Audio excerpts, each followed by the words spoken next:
Encore je scrolle et encore je vois les posts. La vraie bataille, c'est contre ta version de hier. Il faut vaincre ta flemme, il faut se dépasser. Bref, ça me parle tout le temps de bataille, de meilleure version, mais comment veux-tu que j'arrête de stresser si on ne me permet pas d'être contente de qui je suis aujourd'hui? Si tu regardes cette vidéo, c'est parce que tu te demandes pourquoi je suis souvent tendue, irritable, stressée, fatiguée. La vérité, c'est que tu n'y es pour rien. Personne nous a appris comment fonctionne vraiment le stress, alors que ça devrait être la base de ta santé physique, mentale, émotionnelle et même intime.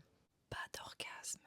Aujourd'hui, je t'explique enfin pourquoi tu es stressé en permanence, plus je te donne des solutions concrètes que j'aurais adoré connaître il y a des années.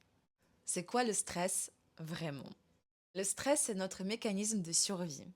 Il active trois réponses: la fuite, l'attaque ou l'inhibition. Pour le danger réel, c'est parfait.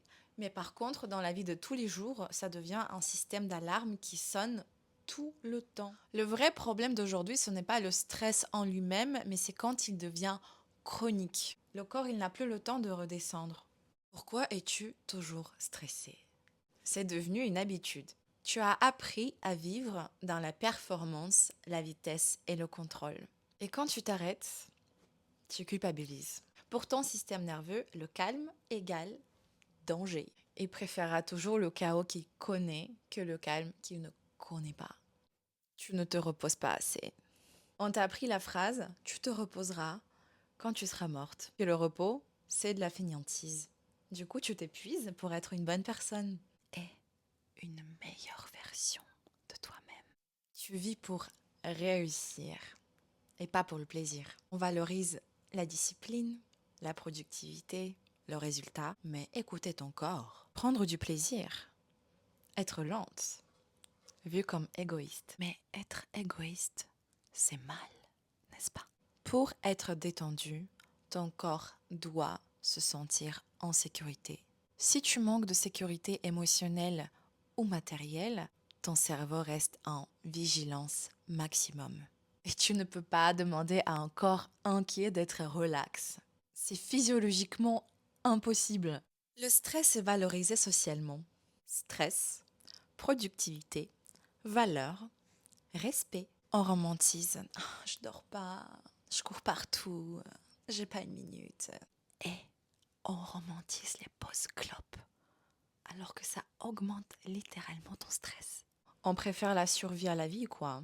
Comment arrêter de stresser? Premièrement, il faut réguler ton système nerveux.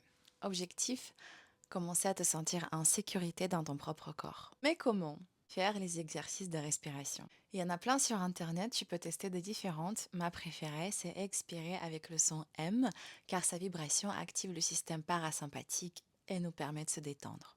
Les méditations guidées, pas forcément dans une position assise, mais peut-être en mouvement, car ça permet d'un peu plus lâcher prise. J'en propose plein sur ma chaîne, et si tu veux, on médite ensemble les samedis en live. Se faire des câlins et se dire des phrases rassurantes. Tout va bien, je suis en sécurité, rien ne va m'arriver. Et ne pas juste répéter ces phrases comme un robot, mais avec vraiment une intention de se soutenir comme si tu étais ton propre enfant. Mais si rien ne t'attire et que le stress chronique est ton colloque permanent, s'adresser à un psy, ça peut être une bonne solution. Accepter tes émotions au lieu de les positiver. Les affirmations positives ne fonctionnent pas si ton corps n'y croit pas. Accepter une émotion, ça veut dire lui permettre d'exister. Un exercice simple. Au moment où tu ressens une émotion difficile, arrête-toi, place les mains sur le corps, ferme les yeux et écoute ce que tu ressens. Donne un nom à cette émotion et trouve dans quelle partie du corps elle est placée. Et crois-moi, mettre un nom sur une émotion, c'est déjà énorme. Exemple. Si ton mec ou ta meuf va déjeuner avec son ex et te le cache, alerte, red flag. Mais tu ressens de la colère ou de la jalousie et c'est normal. Si tu t'obliges à être positive, tu te renies. Et chaque fois que tu te renies, tu rajoutes du stress dans ton ventre. Exprimer sa colère en sécurité, c'est une autre étape, et c'est une étape plus avancée, mais c'est un sujet pour une autre vidéo. Écouter ton corps vraiment.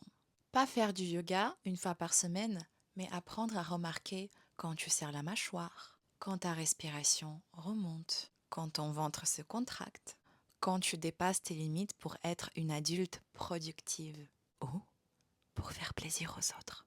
Remarquer en présence de qui tu ne te sens pas bien. Quel compte Instagram te stresse? Quel sujet ou contenu t'écrase? Attention, tout contenu peut être utile, mais ça dépend pour qui. Une femme peut suivre un régime alimentaire tranquillement, pendant qu'une autre, avec un passif de troubles alimentaires, surtout pas. Te reposer vraiment. Pas scroller, pas dormir à moitié, mais du vrai repos. Idée, méditation. Oui, j'abuse, mais ça fait vraiment du bien. Massage de la mâchoire, des pieds, des trapèzes, du bas du dos. Bain ou douche chaude relaxante. Faire une activité de plaisir. Mais attention, pas pour te dépasser, mais pour le plaisir. Et peut-être faire des micro-siestes si tu dors mal. Tu n'es pas stressé parce que tu es faible. Tu es stressé parce que ton corps est constamment en mode survie. Et ça se régule. Pas avec de la volonté, mais avec de la douceur, de la sécurité et du repos. Tu n'as rien à prouver pour mériter le calme. Tu le mérites déjà parce que tu existes. Je te mets la méditation non stress dans le lien en description.